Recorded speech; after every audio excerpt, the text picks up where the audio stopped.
Hello students, welcome to my English class 9। আজ আমি তোমাদের আবার এ সিপ্রেট সেলর এই গল্পটা নিয়ে চলে এসেছি। আগের দিন আমরা a shipwrecked sailor written by Daniel Defoe এটা পড়েছিলাম খানিকটা অংশ। আজ আমি বাকি অংশটা তোমাদের পড়াবো।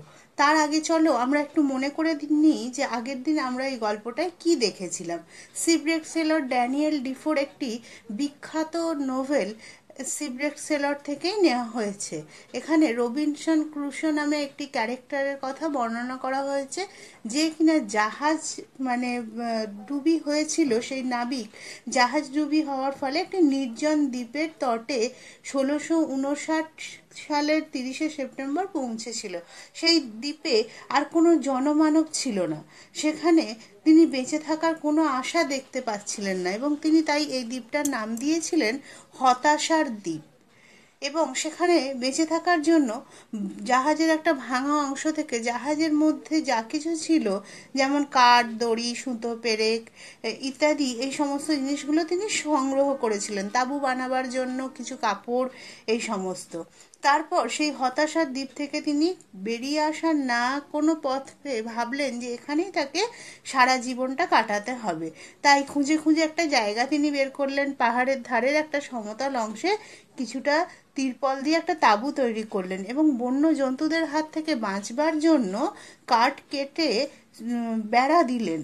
এবং শুধুমাত্র কাঠ নয়, খুঁটি নয়, তিনি যে একটু তার উদ্ধার করেছিল ওই জাহাজ থেকে, সেই সমস্ত কিছু সাহায্যে তিনি বেড়া দিলেন এবং একটা ছোট মই বানালেন যে এপাশে ওপাশে যাওয়ার জন্য। নিজে যখন ভিতরে ঢুকে যেতেন ওই তাঁবুর, ওই মইটাকে সরিয়ে নিতেন। এইভাবে তিনি ওখানে নিজেকে সেফ রাখার চেষ্টা করলেন। তারপর এইখানে তিনি তো আর ক্যালেন্ডার বা অন্য কিছু সময় মাপার কিছু ছিল না, তাই তিনি খুঁটির ওপর দাগ দিয়ে দিয়ে দিনের হিসেব রাখতে শুরু করলেন। এবং তারপর কিছুদিন পর তার কিছু ফেলে দেওয়া ধুলো থেকে বার্লি পেলেন। একটা ব্যাগের মধ্যে কিছু তুষ ছিল, সেটা যখন ফেলে দিলেন সেখান থেকে সবুজ বার্লি গাছ বেরোলো। এইভাবে তিনি খাবার এবং আশ্রয় সম্পর্কে নিরাপত্তা লাভ করলেন। দেখো, আমরা এতটাই লাস্ট দিন পড়েছিলাম, by the June of 1660 I had gained security of food and shelter। তাহলে জুন মাসে 1660 খ্রিস্টাব্দে জুন মাসের দিকে আমি খাবার এবং আশ্রয়ের নিরাপত্তা লাভ করলাম। এতটা আমরা পড়েছি আগের দিন। আজকে আমি তারপর থেকে তোমাদের পড়াবো। দেখো, in this same month I developed a high fever and lay weak and thirsty। in this same month মানে এই একই মাসে I developed a high fever, আমার প্রচণ্ড জ্বর হলো, তীব্র জ্বর হলো। অ্যান্ড লে উইক, লে মানে শুয়েছিলাম, উইক মানে দুর্বল, অ্যান্ড থার্স্টি মানে তৃষ্ণার্ত। তাহলে এই একই মাসে আমার প্রচণ্ড জ্বর হলো এবং আমি দুর্বল এবং তৃষ্ণার্ত হয়ে শয্যাশায়ী হয়ে পড়লাম। তাহলে একই মাসে মানে হুইচ মান্থ, কোন মাসের কথা বলা হয়েছে? তাহলে এই যে জুন অফ 1660, 1660 খ্রিস্টাব্দের জুন মাসের কথা বলা হয়েছে। তাহলে এখান থেকে তোমরা নিজেরাই একটা প্রশ্ন তৈরি করতে পারো। এই একটা লাইন থেকে একটা প্রশ্ন কিভাবে তৈরি করতে পারো? In which month, in which month মানে কোন মাসে? Did he develop a high fever, in which month did he develop a high fever, তার কোন মাসে প্রচণ্ড জ্বর হয়েছিল। তাহলে তোমরা উত্তরটাও নিজেরা তৈরি করো। কি হবে তাহলে? এখানে আছে I developed a high fever, তুমি তো আই ডেভেলপ দেবে না, তুমি কি দেবে? হি ডেভেলপড বা Robinson Crusoe developed a high fever in the month of June in 1660, 1660 খ্রিস্টাব্দের জুন মাসে। এইভাবে প্রত্যেক লাইন থেকে তোমরা নিজেরা পড়ার সময় প্রশ্ন ভাবতে ভাবতে পড়তে থাকবে। I recovered around 13th and gradually felt stronger than the day before। I recovered মানে সেরে ওঠা। কেম রাউন্ড মানে এটা একটা ফ্রেজাল ভার্ব আসে অনেক সময়। রিকভার্ড এর ফ্রেজাল ভার্ব হয় কাম রাউন্ড। রিকভার মানে সেরে ওঠা, তার ফ্রেজাল ভার্ব হবে কাম রাউন্ড। এখানে যেহেতু রিকভার্ড আছে তাই সেটা হয়ে যাবে কেম রাউন্ড। আই কেম রাউন্ড মানে আমি সেরে উঠেছিলাম অ্যারাউন্ড 13th, 30 তারিখের দিকে। তাহলে জুন মাসেরই 30 তারিখের দিকে সেরে উঠেছিলাম। অ্যান্ড গ্র্যাজুয়ালি মানে স্লোলি বা ধীরে ধীরে, fail stronger than the day before মানে আগের আগের দিনগুলোর থেকে আমি ধীরে ধীরে ক্রমশ শক্তি ফিরে পাচ্ছিলাম। On 15th of July, I took a more particular survey of the island. On 15th of July, মানে জুলাইয়ের 15 তারিখ, I took a more particular survey. Survey মানে কি? পর্যবেক্ষণ। আরও নিখুঁতভাবে, পার্টিকুলার মানে আরও নির্দিষ্টভাবে বা নিখুঁতভাবে, এখানে আমরা বলবো আরও ভালোভাবে পর্যবেক্ষণ করলাম অফ দ্য আইল্যান্ড, মানে দ্বীপটাকে। একটু সুস্থ হওয়ার পর তাহলে জুনের 30 তারিখ নাগাদ তিনি সুস্থ হলেন, তাই জুলাইয়ের 15-তে 15 জুলাইয়ে তিনি কি করলেন?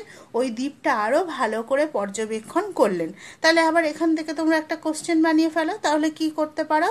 When did he survey the island more particularly? When মানে কখন? When did he survey the island more particularly?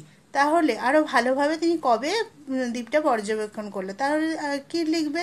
He surveyed the island. He surveyed, SURVEYED, past টেন্সে হবে। He surveyed the island more particularly on 15th of July, 15 জুলাইয়ে। তারপর দেখো, around 2 miles up I found a brook with pleasant meadows by its bank, plain smooth and covered by grass. Around 2 miles up মানে প্রায় 2 mile দূরে, প্রায় 2 mile দূরে। I found আমি দেখলাম, এ ব্রুক, ব্রুক মানে হচ্ছে স্মল রিভার, মানে ছোট নদী। আমি দেখলাম একটা ব্রুক বা একটা ছোট নদী উইথ প্লেজেন্ট মিডোস। মিডোস মানে কি? তৃণভূমি, তৃণভূমি, একটা তৃণভূমি। বাই ইটস ব্যাঙ্ক, ব্যাঙ্ক মানে কি? তীর, নদীর তীরে তৃণভূমি, সুন্দর তৃণভূমি দেখলাম। প্লেন মানে সমতল, জায়গাটা ছিল সমতল। স্মুথ অ্যান্ড কাভার্ড বাই গ্রাস মানে সমভূমিটা কেমন? কভার্ড বাই গ্রাস, মসৃণ ঘাসে ঢাকা। তাহলে 2 মাইল দূরে আমি একটা ছোট নদী দেখতে পেলাম এবং তার তীরটা কেমন ছিল? মসৃণ সবুজ ঘাসে Dhaka. In a woody part, I found melons in great abundance and grape trees.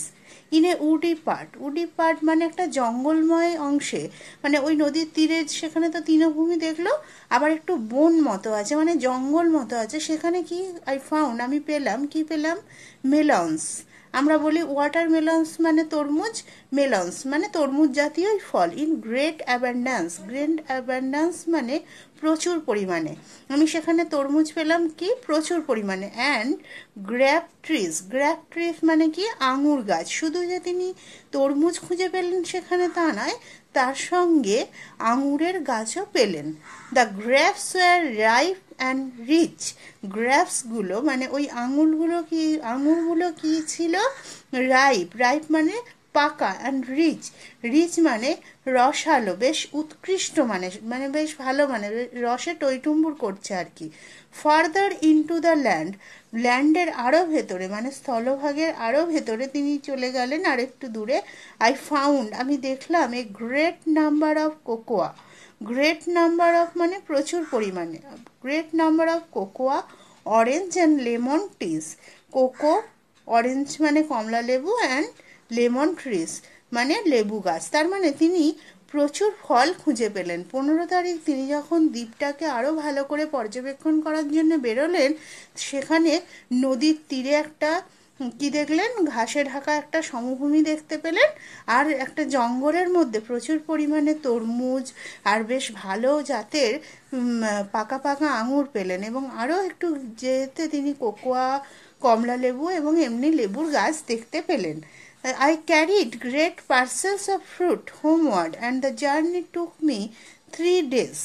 I carried আমি নিয়ে এলাম গ্রেট পার্সেলস, 3টে পার্সেল মানে কি? বস্তা বা ব্যাগ বেঁধে নিয়ে এলেন। কি নিয়ে এলেন? Of fruit, great parcels of fruit মানে প্রচুর ফল নিয়ে এলাম। হোমওয়ার্ড বাড়িতে, ওখানে বাড়ি মানে ওই যে থাকার জায়গাটা তিনি বানিয়েছিলেন। And the journey took me 3 days, এবং ওই জার্নিটাতে আমার 3 দিন সময় লেগেছিল। Which fruits did he find during his survey of the island? Which fruits did he find, কোন কোন ফল তিনি খুঁজে পেয়েছিলেন? তাহলে হি ফাউন্ড মেলন্স, কমা দিয়ে গ্র্যাপস, আর কি কোকোয়া, অরেঞ্জেস অ্যান্ড লেমনস, এই সমস্ত ফলগুলো তিনি খুঁজে পেয়েছিলেন during his survey of the island. ওই আইল্যান্ডের সার্ভে করার সময় তিনি এগুলো খুঁজে পেয়েছিলেন। I was tempted to transfer my habitation to this valley of fruits. I was tempted. Tempted মানে কি? প্রলোভিত হয়েছিলাম। আই ওয়াজ টেম্পটেড মানে আমি প্রলোভিত হয়েছিলাম। টু ট্রান্সফার মানে বদল করতে, মাই হ্যাবিটেশন মানে আমার বাসস্থান, to this valley of fruits এই ফলের উপত্যকায়। যে এই যে উপত্যকা, যে জায়গাটায় প্রচুর পরিমাণে ফল ফলেছে, তিনি চাইছিলেন তার হ্যাবিটেশনটা ওই পাহাড়ের ধার থেকে এখানে চেঞ্জ করার জন্য। মানে ফলগুলো দেখে তিনি খুব আকৃষ্ট হচ্ছিলেন বাসস্থানটা চেঞ্জ করার ব্যাপারে।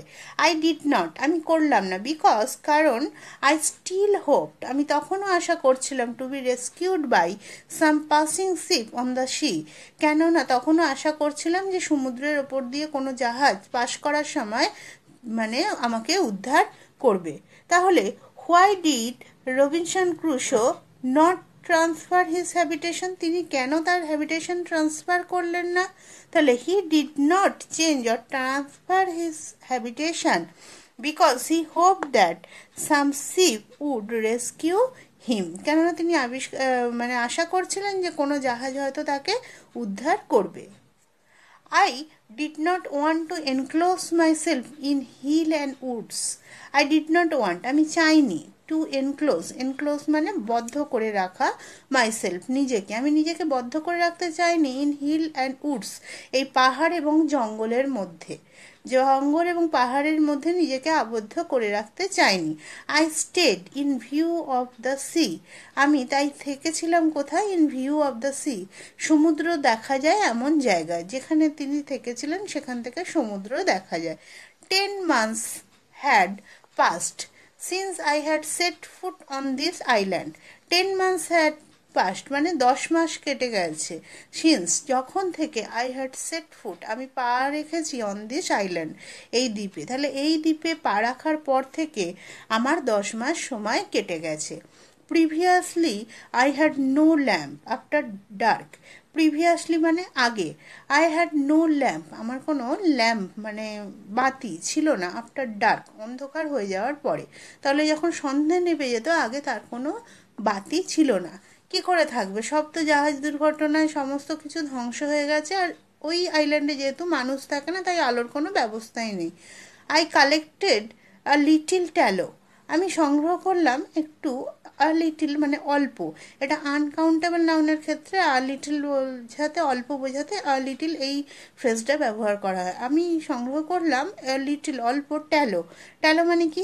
চর্বি, অল্প চর্বি জোগাড় করলাম। অ্যান্ড এ স্মল ছোট ক্লে ডিশ মানে মাটির পাত্র, তাহলে মাটির পাত্র বানালেন একটা তিনি প্রদীপের মতো করে, যেটাকে আমরা প্রদীপ বলি, ওটা মাটি দিয়েই তৈরি হয়, তো ওরকম টাইপ একটা ক্লে ডিশ একটা মাটির পাত্র বানালেন, আর একটু পশুর চর্বি জোগাড় করলেন যেটা কিনা তেলের কাজ করবে।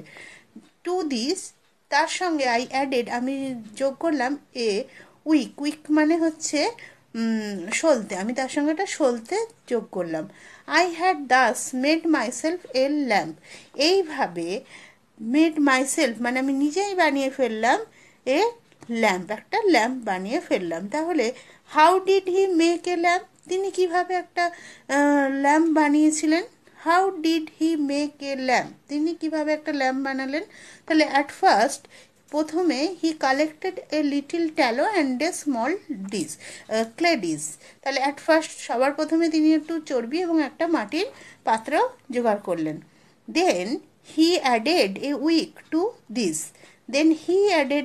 টু দিস, তারপরে তিনি এর সঙ্গে একটা সলতে যোগ করলেন, ফুল স্টপ দেবে, দিয়ে তারপর লিখবে ইন দিস ওয়ে মানে এইভাবে, in this way he himself made a lamp, তিনি নিজে একটা ল্যাম্প বানিয়ে ফেললেন। কখনোই কিন্তু আই মাইসেলফ লিখবে না, তুমি যখন উত্তরটা লিখছো অবশ্যই হি হিমসেলফ লিখবে। I now began to seriously consider the circumstances I was reduced to. আমি now এখন began শুরু করেছিলাম to seriously consider মানে কি? বিবেচনা করা, মানে এখানে ভাবা আর কি। আই সিরিয়াসলি কনসিডার মানে আমি গভীরভাবে ভাবতে শুরু করেছিলাম দ্য সার্কামস্টান্সেস মানে পরিস্থিতি। আই ওয়াজ রিডিউসড টু, আমি যে পরিস্থিতিতে পড়েছিলাম আমি এখন সেই পরিস্থিতিটা সম্পর্কে খুব গম্ভীরভাবে ভাবতে শুরু করলাম। আই ডিসাইডেড, আমি স্থির করলাম to describe my state of affairs in writing. আমি স্থির করেছিলাম টু ডেসক্রাইব মানে বর্ণনা করতে মাই state of affairs in writing, আমার অবস্থাটা আমি বর্ণনা করব ইন রাইটিং মানে লিখে বর্ণনা করব, এটা আমি স্থির করলাম। I began to keep a journal of every day's employment. I began to keep আমি রাখতে শুরু করলাম এ জার্নাল মানে একটা দিনলিপি, যাকে আমরা বলি ডায়েরি, অফ এভরিডেজ এমপ্লয়মেন্ট সমস্ত প্রত্যেক দিনের কাজকর্মের একটা দিনলিপি রাখবো বলে আমি স্থির করলাম। I could not include all particulars because gradually ran out ink. I could not include আমি যোগ করতে পারিনি all particulars মানে সমস্ত কিছু খুঁটিনাটি তথ্য, বিকজ কারণ গ্র্যাজুয়ালি ধীরে ধীরে আই র্যান আউট ইঙ্ক কেননা আমার ধীরে ধীরে কালি শেষ হয়ে আসছিল। তাহলে why could he not include all the particulars to the journal? Why could he not include all particulars to the journal? কেন জার্নালে তিনি সমস্ত পার্টিকুলার্স লিখে রাখতে পারেননি? তাহলে he could not include all particulars to the জার্নালে বিকজ কারণ gradually he he ran out ink কারণ ধীরে ধীরে তার কালি শেষ হয়ে যাচ্ছিল, বা gradually he was lacking ink তার কালির অভাব হচ্ছিল ধীরে ধীরে। I found by the notches I cast on the post it was September 13th again. I found আমি দেখলাম, বাই দ্য নচেস মানে কি দাগ, I cast on the post যেগুলো আমি ওই খুঁটির ওপর দিয়েছিলাম, ইট ওয়াজ সেপ্টেম্বর 13th এগেন আবার 30শে সেপ্টেম্বর চলে এসেছে। তোমাদের মনে আছে যখন তিনি দেখলেন যে তিনি আর সময়ের মেজারমেন্টটা পাচ্ছেন না বা ডেটের মেজারমেন্টটা পাচ্ছেন না, যে আজ কত তারিখ, আজ এইরকম কিছু মেজারমেন্ট পাচ্ছেন না, বুঝতে পারছেন না, তখন তিনি কি সিদ্ধান্ত নিয়েছিলেন যে ওই যে খুঁটিগুলো দিয়ে বেড়া দিয়েছেন ওই খুঁটিগুলোর উপর মানে যেগুলো দিয়ে বেড়া দিয়েছেন ওই রকম টাইপের খুঁটির ওপর তিনি কি করবেন, একটা দিনের জন্য একটা ছুরির দাগ দিয়ে দেবেন। এই দাগগুলো থেকে তিনি বুঝতে পারলেন যখন মানে 365 days কমপ্লিটেড, তখন তিনি বুঝতে পারলেন যে 1 বছর হয়ে গেল, এবং সেই দাগ থেকে বুঝতে পারলেন যে ইট ওয়াজ এগেন 13th সেপ্টেম্বর, এটা আবার 30শে সেপ্টেম্বর হয়ে গেল। তাহলে সেইটা বছরটা কত ছিল 1659 অ্যান্ড দিস ইয়ার ওয়াজ এই বছরটা কত ছিল 1660, এটা ছিল 1660 সালের 30শে সেপ্টেম্বর। তাহলে হাউ ডিড হি নো, তিনি কিভাবে জানলেন, how did he understand that it was September 30, তিনি কি করে জানলেন যে এটা সেপ্টেম্বর 30 ছিল? তাহলে he realised that it was September 30 by the notches he cast on the post, ওই সমস্ত দাগগুলো থেকে যেগুলো তিনি ওই পোস্টের উপর দিয়েছিলেন। I had spent 365 days on this island, আমি এই দ্বীপে 365 দিন কাটিয়ে ফেলেছি। দ্যাট মিনস 1 year, 365 দিন মানে 1 year, 1 বছর তিনি কাটিয়ে ফেলেছেন এই দ্বীপে। এবার দেখো এক্সারসাইজ 1 কি বলেছে, tick the correct answer from the given alternatives, নিচের এই অল্টারনেটিভসগুলোর থেকে যেটা কারেক্ট হবে সেটার মাথায় টিক দাও। বলছে রবিনসন ক্রুসো ওয়াজ শিপরেকড ইন, মানে রবিনসন ক্রুসো জাহাজ দুর্ঘটনায় পড়েছিলেন ইন বলে সালগুলো দিয়েছে, কোন সালে তার জাহাজ দুর্ঘটনা হয়েছিল, 1659 আর 1559, 1359 এবং 1959। তাহলে আমরা দেখেছি কোন সালে হবে, এরটা 1659, 1659 সালে। Robinson Crusoe used canvas to make a, তিনি ওই ক্যানভাস মানে মোটা কাপড়, রবিনসন ক্রুসো ব্যবহার করেছিলেন ক্যানভাসটা মানে ওই মোটা কাপড় বা তিরপল জাতীয় জিনিস, টু মেক মানে তৈরি করতে, কি তৈরি করতে ওটাকে ব্যবহার করা হয়েছিল, bed, sail, tent or curtain, কি তৈরি করেছিলেন তিনি ওই ক্যানভাস দিয়ে, তাহলে টেন্ট মানে তাঁবু, তিনি তাঁবু তৈরি করেছিলেন। the distance between the stakes Robinson Crusoe drove into the ground was, যে খুঁটিগুলো তিনি মাটির মধ্যে পুঁতেছিলেন তাদের মধ্যে দূরত্ব কত ছিল? 5 inches, 7 inches, 4 inches or 6 inches? তাদের মধ্যে দূরত্ব কত ছিল? 6 inches। একটা থেকে আর একটা 6 ইঞ্চি দূরত্বে ছিল। তারপর চারটা, Crusoe saw some fair weather in the month of, Crusoe দেখলেন একটু ভালো weather in the month of, কোন মাসে ওয়েদারটা বেশ ভালো হয়েছিল? তিনি আশা থেকে বৃষ্টি এবং বৃষ্টি হচ্ছিল, কোন সময় ওয়েদারটা একটু ভালো দেখলেন? In the month of November, November মাসের দিকে। তারপর the journey হোমওয়ার্ড with the fruit parcel two Crusoe, ওই যে জার্নি, ফ্রুট পার্সেলগুলো নিয়ে আসতে ক্রুশোর কতদিন সময় লেগেছিল? 5 days, 10 days, 3 days or 4 days?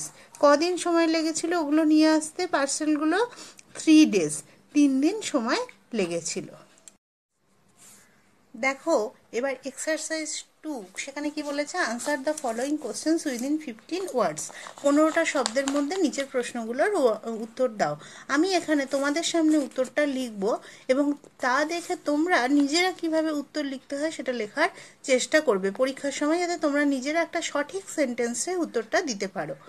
দেখো, what name did Crusoe give to the dismal island, ওই ডিসমাল আইল্যান্ড, ওই নির্জন দ্বীপের ক্রুসো কি নামকরণ করেছিলেন? ক্রুসো কি নাম দিয়েছিলেন? তিনি কি বলেছিলেন? ওটার নাম কি দিয়েছিলেন? Island of the island of despair, মানে হতাশার দ্বীপ। মনে আছে তো, একদম প্রথমের দিকে আছে, তিনি এটার নাম দিয়েছিলেন হতাশার দ্বীপ। তাহলে সেন্টেন্সটা যখন আমি লিখবো তাহলে প্রথমে আমি কি বসাবো? সাবজেক্ট, যে কাজটা করছে। তাহলে এখানে কে কাজটা করছে? ক্রুসো। তাহলে ক্রুসো নাম দিয়েছিলেন মানে নেমড। কাকে নাম দিয়েছিলেন? The dismal island. ওই ডিসমাল আইল্যান্ডকে, ওই নির্জন দ্বীপটাকে নাম দিয়েছিলেন, কি নাম দিয়েছিলেন? এবার লিখে দাও। ডিসমাল আইল্যান্ড কি নাম দিয়েছিলেন সেটাকে একটা সিঙ্গেল ইনভার্টেড কমার মধ্যে দ্য আইল্যান্ড অফ ডেসপায়ার, হতাশার দ্বীপ, এই নাম দিয়েছিলেন। হয়ে গেল আমার উত্তর। পরের question, where did he pitch the tent, মানে তিনি কোথায় তাঁবুটা পুঁতেছিলেন? হোয়ার ডিড হি পিচ, তিনি কোথায় তাঁবুটা পুঁতেছিলেন? তাহলে আমরা এভাবে এবার লিখব, কে কাজটা করছে? হি। হি, যেহেতু এবার হি সাবজেক্ট, এবার ভার্বটা বসাই পিচ। পিচ যেহেতু ডিড আছে তাহলে আমি ভার্বটা পাস্ট টেন্সেই লিখবো, কিন্তু পিচড। হি পিচড, পুঁতেছিলেন কোন জিনিসটাকে? দ্য টেন্ট লিখলাম। এবার কোথায় পুঁতেছিলেন সেই উত্তরটা আমি বসাবো। কোথায় পুঁতেছিলেন? ওই তাঁবুটাকে তিনি পাহাড়ের পাশে সবুজ মসৃণ ঘাসের ওপর একটা ফাঁকা জায়গার সামনে। তাহলে কোথায় দেব? On the flat of green, just before a hollow of a rising hill। এভাবে তোমরা নিজেরা উত্তর তৈরি করবে। 3 নম্বরটা কি বলেছে দেখো, how did Crusoe go over the fence, কিভাবে ক্রুসো বেড়ার ওপাশে যেত? কিভাবে যেত তোমাদের মনে আছে? একটা ছোট মইয়ের সাহায্যে। তাহলে এখানে কে সাবজেক্ট? ক্রুসো। তাহলে আমি সেটা লিখলাম, ক্রুসো গো, ভার্ব কি আছে? গো। যেহেতু ডিড আছে তাহলে আমি কি করব? Past tense, went. Crusoe went, Crusoe went over the fence, বেড়ার ওপাশে যেত কিভাবে? With the help of a short, ছোট ল্যাডার মানে মই, ছোট ল্যাডার মানে মই, ছোট মইয়ের সাহায্যে তিনি যেতেন। 4 কোশ্চেনটা কি আছে?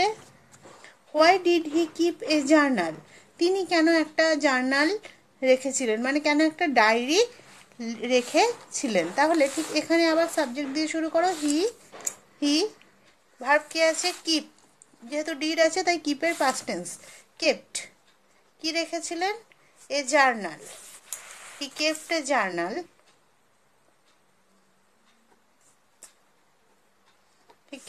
কেপ্ট এ জার্নাল, একটা জার্নাল রেখেছিলেন কিসের জন্য?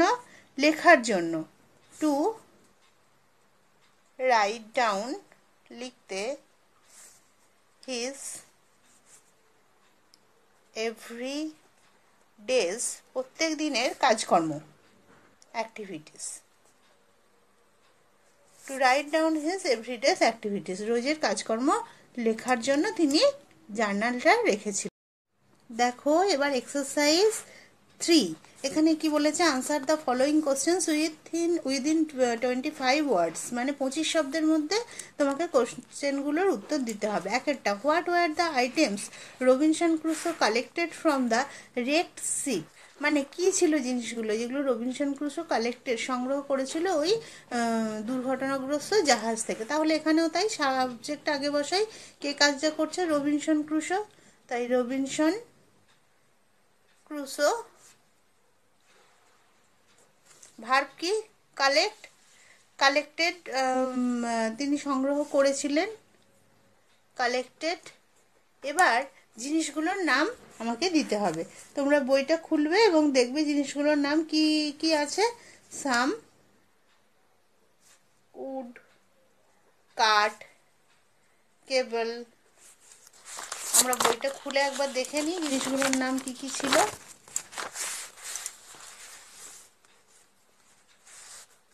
সাম উড, কেবল, আর কি? স্ট্রিং, দড়ি, a knife, nails, and a gun. তারপরে কি আছে? I also collected a hammock and some canvas with which a made a tent and I got some ink and paper and some money. এই সমস্ত কিছুই সে নিয়েছিল, সংগ্রহ করেছিল ওখান থেকে। তাহলে Robinson Crusoe collected some wood, cable, string মানে দড়ি, a knife, nails and a gun, একটা বন্দুক। তারপরে আমি আবার কমা দিয়ে এই বাকিগুলো লিখে দেবো। তাহলে কি? এ হ্যামক, ক্যানভাস,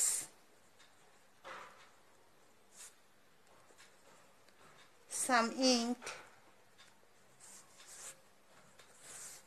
পেপার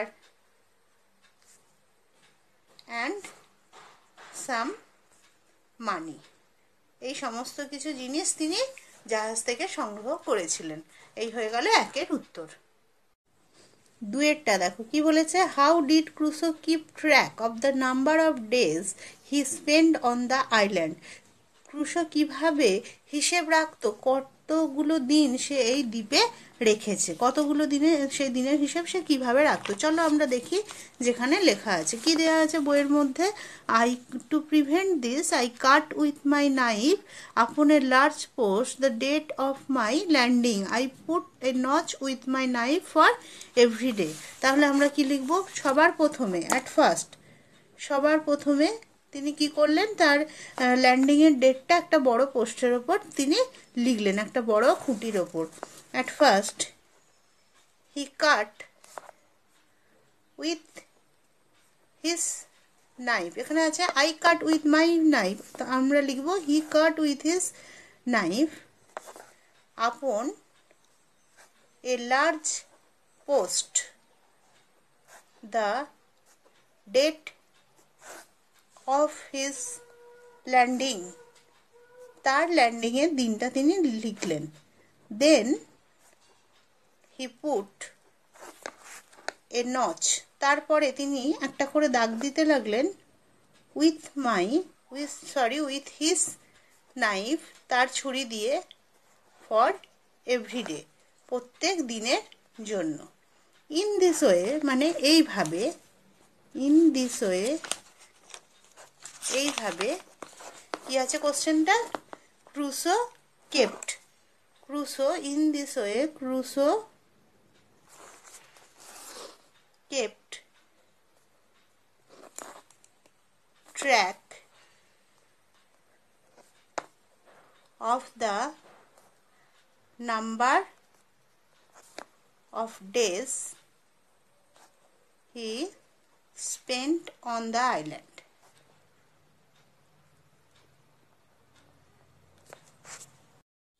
এরপর 3-এর কোশ্চেনটা দেখো কি আছে। In what way did Crusoe make himself a lamp? কিভাবে ক্রুসো নিজেই একটি প্রদীপ বা বাতি তৈরি করলেন?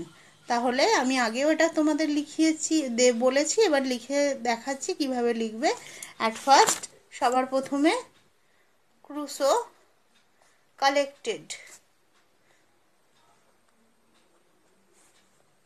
এ লিটিল, অল্প কি কালেক্ট করেছিল? ট্যালো, একটু চর্বি জোগাড় করেছিল। And a small clay dish, একটা মাটির পাত্র। দেন তারপরে সে কি করেছিল? হি অ্যাডেড এ উইক, একটা সলতে জুড়ে দিল, টু ইট, এটাতে একটা সলতে জুড়ে দিল। ইন দিস ওয়ে মানে এইভাবে, he himself made a lamp, এইভাবে সে নিজে একটা প্রদীপ বানিয়ে ফেললো। আজ এতটাই করালাম, আশা করি তোমরা এটা বুঝতে পেরেছো। ভালোভাবে পড়ে প্রশ্নগুলো প্র্যাকটিস করবে, তাহলে কোনো অসুবিধা থাকবে না।